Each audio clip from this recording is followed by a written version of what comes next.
সাথে।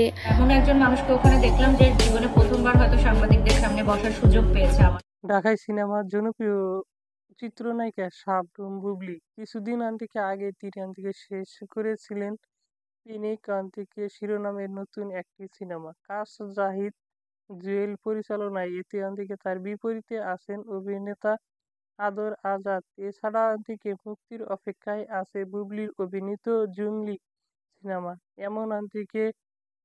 এম রহিমের পরিচালনায় এতে তার বিপরীতে আছেন সিয়াম আহমেদ।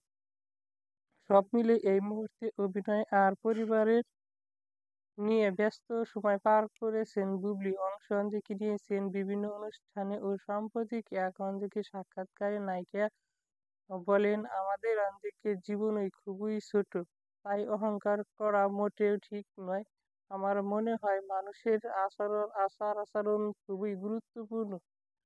আমরা তাই মানুষ শেষ পর্যন্ত আমাদের মাটির মিশে যেতেই হবে, তাই আমাদের উচিত এমন কাজ